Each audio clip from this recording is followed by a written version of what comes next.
What's up, girl? Hi, girl. Can we just take a moment for this hair? I'm loving it. It's Maybe a very Charlie couple. Brown. Charlie Brown. Like the way you did it was like with like peppermint patty. It's Yes. taking the curl out of my naturally curly hair. Thank you for getting the reference. Yeah. Yes. I remember the line, and that was from the original special, and like the really like they were not subtle about the Christian overtones in that one. I wouldn't actually even call them overtones. I'd say it was a downright theme. I think it was when Linus like explains the whole thing to everybody. Anyway, let's not get into that. Girl, speaking of Yule, because I don't celebrate Christmas anymore, tragedy struck. I had my whole Yule tree set up. It is beautiful. And thank you. And there are lots of lights on it, but here's the thing. You know how you like feed the extension cord up along the trunk to the top, and then you start like plugging there's like plugs throughout the center of it, and you're supposed to plug each string into the extension cord at the trunk. I never do that. I just plug them into each other. What?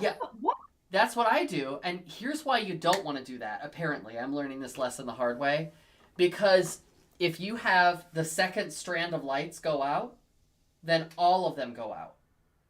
Right? Oh. If you plug them all separately in. You had to test them out. You had to test all the strings. Well, I haven't done it yet because I came home and I tried to turn on the tree and I was devastated. Obviously. Devastation. So I said, you know what? Yeah. I don't have time for all that right now. I have to go live. I have to go live on the dinner. So I poured myself a Christmas cookie. Oh, Yule cookie. Yule cookie. We're unlearning. We're constantly learning. Oh, always. Well, I love that for you and for us. I love that for us too. Can we also talk about? I'm not going to show the whole outfit because I don't want to completely pull there's some illusionism going on tonight. You know what I mean? We don't need to completely pull the curtain back.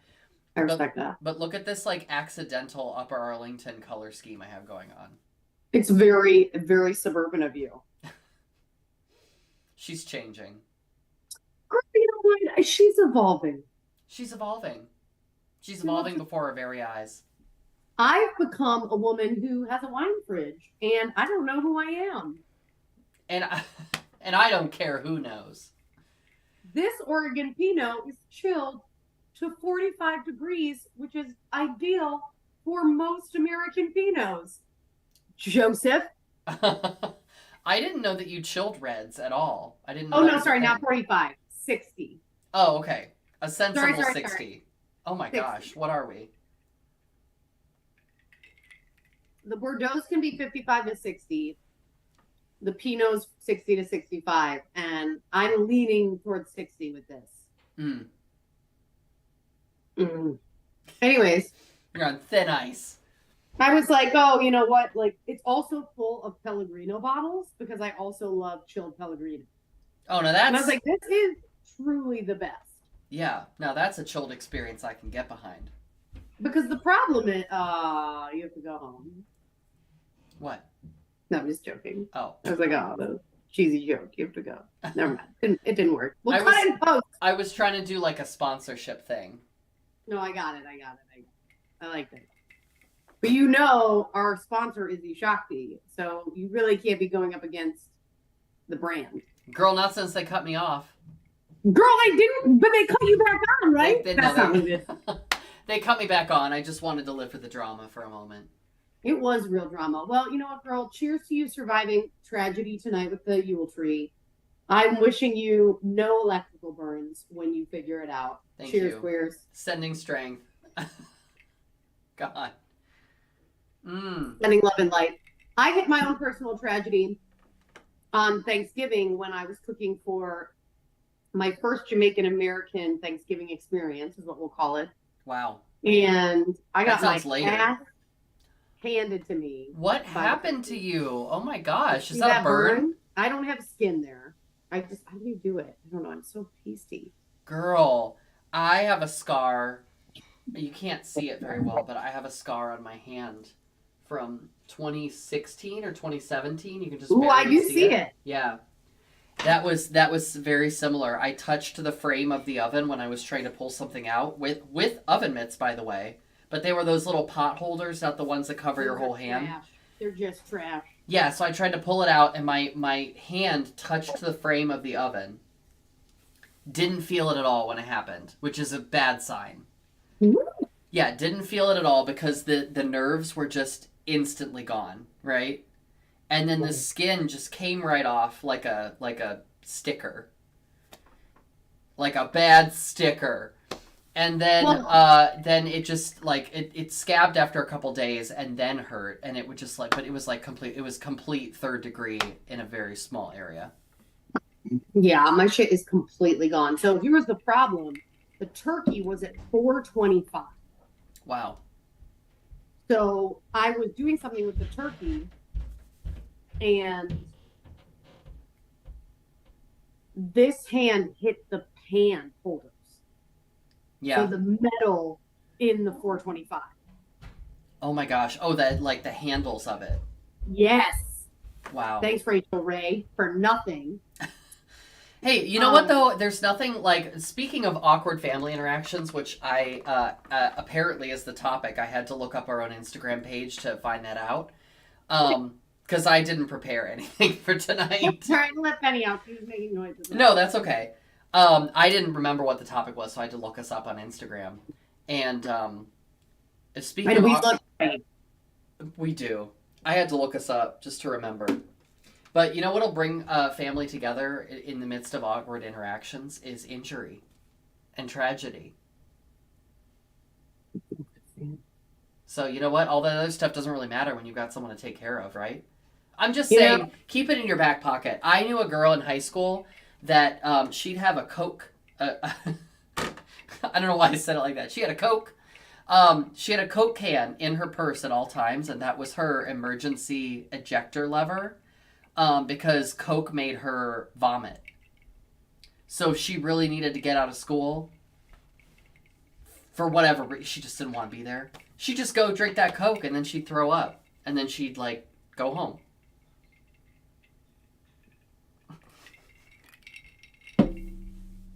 What was it? All right, girl, you know what? Fuck. You know what? I was always so jealous of that.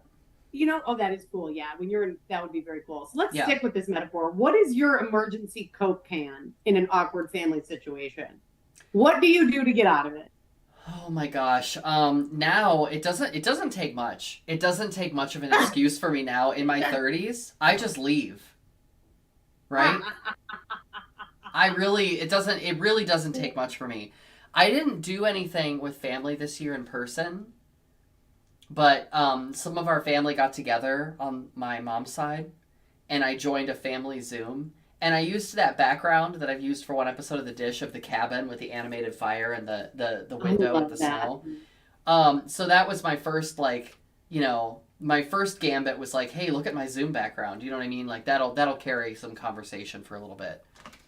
And then, for sure. And then after, 20 minutes, exactly. Like, oh my gosh, and look at this and look at that. And then after a while, it was just kind of like, I think we're done here. I think we're done here. It's tough, man. It's tough. You know, I think like you go through these phases. I mean, I don't want to say like explosive phases. When I was younger, I was just like, oh, I don't have any patience for this. And now I'm like, or you know what I could do? Not put myself in that situation. Like, instead of putting myself in the situation where I'm in the room with my family or whoever, and I'm compromising myself, and then I either shut down or I get frustrated and lash out, which neither is good for me or anyone around me. No. I just don't put myself in those situations. And no, it's 10 out of 10. It's great. It's lovely, actually. But I have dragged myself through a lot of family interactions where I don't think I was at my best, if I'm being honest with you. Mm-hmm. Talk about this as a topic. Let's talk about depression, seasonal affective disorder. Why is it that we have all these family gatherings around the time where we feel the worst? Yeah. Because like right now, I can either confirm or deny, but I may or may not be going through it right now. Like right now. Right now. It's cold. I go outside. You know when you have to scrape your car and you just look around at your life and you're like, are we still doing this? Is this as good as it is this as good as it gets? I know it's not Halloween anymore, but that's scary. No, it is. That feeling will sneak up on you. It's always spooky season when you have mental health problems. Mm-hmm. Well, no, and I think like, you know, it's also really difficult because there's so much added stress. Yeah. Like, especially like certain family members growing up would always make comments about our weight, like me and my sister. And, you know, it's the time of year when you are not at your best feeling because you're so stressed out and there's been so many events. And I think like, it's like, oh, cool. I really do not want to see Aunt Carol today. Yeah. You know what I mean? Because like, I'm not, because like, they're just from a generation, like so many members of my family from a generation where weight was just so tied to value.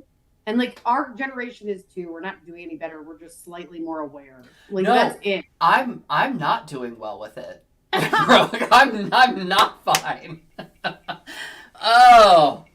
Girl, I was listening to this podcast by a licensed social worker and clinician, and it's not what it's about today, but it's all about like when you starve your body, it actually holds on to more because it doesn't know that you are not running from a saber-toothed tiger and blah, blah, blah. Yeah. And it's fascinating the actual science versus the shit we learned, which is like, do the cabbage soup diet. My aunt did it and she lost 3 pounds and like then killed herself. Yeah. Well, or but she looked good in the casket. Or even the oh my God. I'm not joking. She looked snatched in the afterlife. She fucking, do you see how good she looked? Yeah, she didn't have any blood in her anymore. She was embalmed. She was embalmed. Girl, oh my God, I want that. Loss. I want that good nip tuck when they do my open casket wake.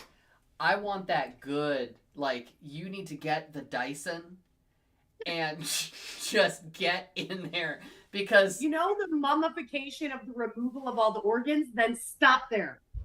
Stop there in the process. I don't need anything else. No, I don't need any of those packing peanuts. You just leave it empty. You know what? I need you to to corset me within an inch of my unlife. Well, I'll just remove your ribs, girl. You know I'm always here for you. I'm not using all of them. Take as many as you want. Just take out a couple. Make a xylophone. You'll be fine. This is turning into a really healthy episode. I think so too. But I'm just saying, like, I think like we talk about all this stuff actually because the podcast was about like fat liberation, and I'm trying to learn how to use that term right. Mm-hmm. And body justice and things, and I was like, you know, we are so much not better off. Like, I think we think of ourselves as this like very, as millennials, like I understand why we think we're great, and I do think we're great in so many ways. And it's like, yeah, we're aware of it, but we haven't fucking done anything to curtail it. And I know it's not our job. Like, I know it's systems and culture, and I understand that, but it's like, doing just hashtag body positivity doesn't make it good for anyone. Yeah. And that's true. And also we live in a country where there is just like, there are extremes of poverty and of affluence, but for like much of the middle upward, we have an embarrassing amount of abundance.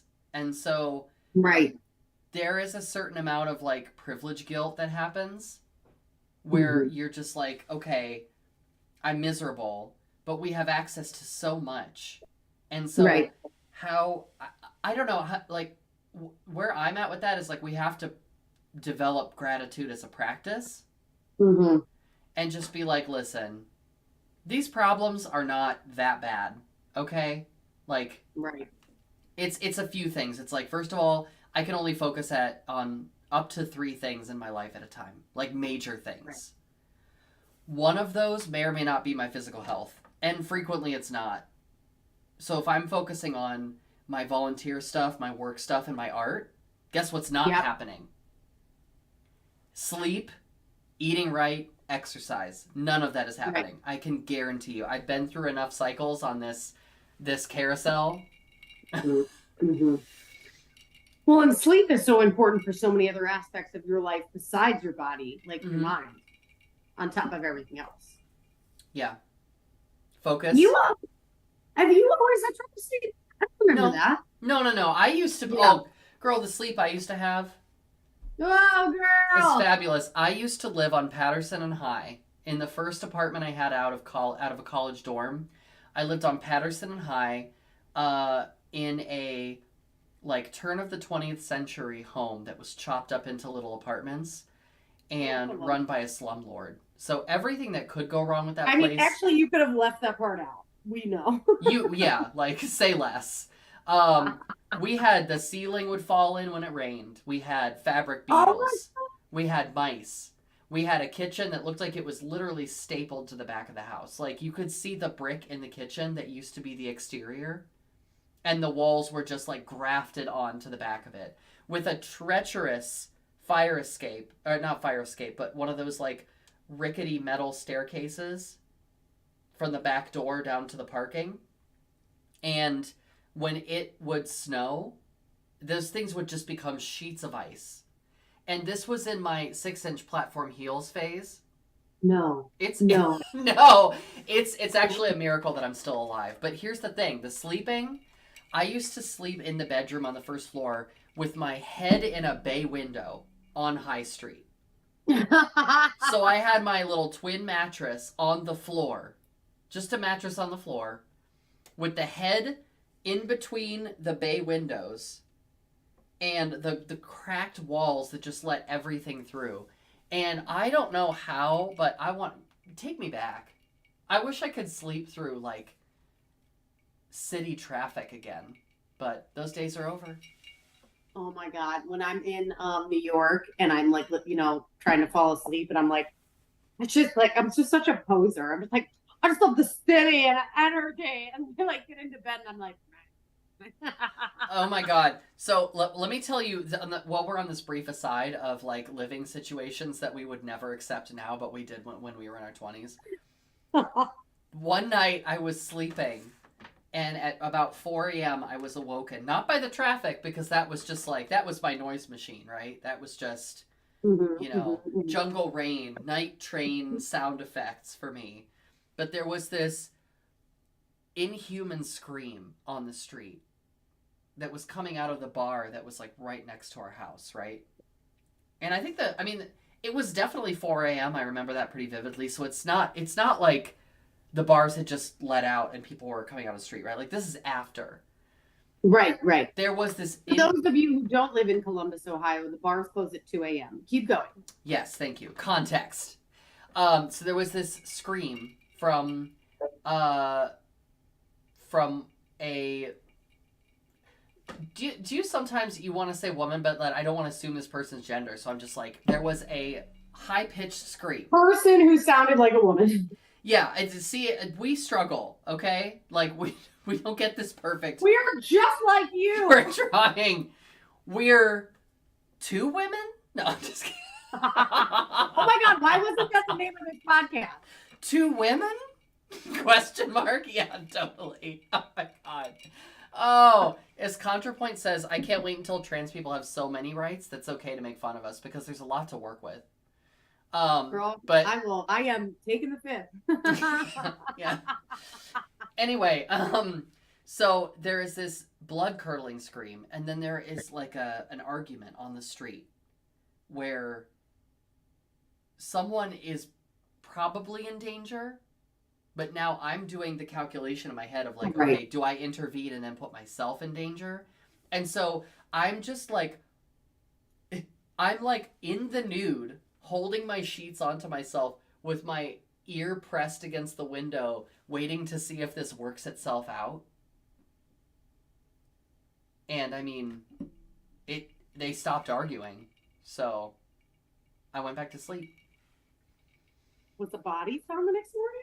No, it was all, there was no trace of any kind of, Foul play. Yeah. I think there is, an opportunity to leverage some of that resilience we had when we were younger. I recently just had a relative stay with me for an ungodly amount of nights, 3 nights. And I gotta tell you, there were moments where I think some of that resilience would have come in handy. Like I wasn't my best all of the time. Mm-hmm. And oftentimes with family and with people who've been in our lives a long time, and even with friends, right, and relationships and partners, like Mm-hmm. I can't even tell you how many times I've had conversations with people with long-term partners, and I'm like, what are you really fighting about? Because it doesn't sound like it's this. And it's the same thing with family, right? You're like when my sister and I fight, we are not fighting about the moment that is happening now. We're fighting about the fight when I was 5 and she was 8, and she refused to ask me about how my day was, and I cried for 4 hours. Like, that's what we're fighting about. Yeah. You know? And it's just like there's so many layers, and it doesn't matter how much therapy you go to, and it doesn't matter, I don't think, how much processing you do. I really don't. Because there's just so many layers. Yeah. So it's figuring out, hey, like, are we both aware this fight isn't about this fight? And then, all right, let's move through it, you know? Yeah, how do we talk about the fighting and when stuff comes out sideways? Because there's an emotional constipation that happens throughout your life. Stuff gets built up, and if you're not working through it, and I resent sometimes. I remember I was at like a brunch discussion, let's call it a brunch discussion club, that in the like last decade we did for maybe like 8 years. Like, it was a long time. Yeah, And that was really cute. yeah, it was really, really fun. And it was like a group of like amateur philosophers and mostly like vegans and social workers. So it was definitely my crowd. Like 10 out of 10. And I remember one time, So many lentil loaves. yeah, and I remember one time one of the like the original people, one of the original organizers, brought his new girlfriend. And I remember her saying something one time in this group of people that embraces nuance and the complexity of like trying to understand our own like the ways that our brokenness shows up for us. And just like, I don't know, we were just all a room of gray thinkers. Imagine that, okay? And then she's just like, I don't know, I just, when things feel like they're not nourishing me, I just like invite them to leave my life. I just like do some intentional breathing and yoga, and it just makes me feel better.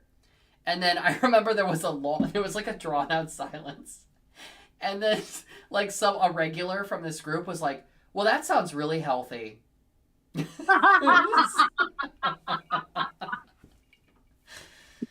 for you, Michelle. Yeah. Have some more quiche. It's vegan. Not for you. Oh my gosh. That is hilarious. But I do think there's the written rule of like coming into a social. Ooh, I have a new social group-ish, like kind of not new, but like I'm doing a social thing with like one person I really know and 2 new friends. Oh, do tell.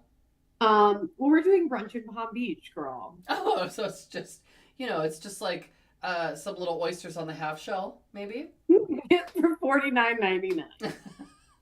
And that's $4,999. Oh. Anyway, but full I'm like, oyster oh my God, service. I'm like, so many, so like, there's one friend who's friends with all of us, right? Yeah. And then like, I'm one of the friends that isn't friends with the other 2, and the other 2 are friends now with me, and so it's like this, like, ugh. And I'm like, there's a shared group of collective values that all social groups have, right? And families are such a good example of that. Which is why when you bring home someone new, or guess who's coming to dinner, or in-laws and all that, like, right? Because there's this collective set of values, and it happens in friend groups too. And I'm like, you go into these spaces and like things just come up, whether it's like Israel or police brutality, and you like say something, and then you're like, oh shit, like I have no idea this like base cultural awareness or value setting we're working with. Yeah. And it's wild because I think also down here in Florida, I will say the baseline awareness of what's happening in the US and the world is low. Mm-hmm. So like I will listen to 5 minutes of news and be more educated than a lot of people. And it's not because Florida people are dumb. I there's the Florida man thing. But what I've discovered here is life is so hard to survive. Like the food prices, the homeowners insurance, the flooding, the immigration trauma, the generational trauma, the race-based trauma, and the redlining and segregation, the lack of access to resources, like no public transportation. People don't have the energy. Yeah. People have the energy. Like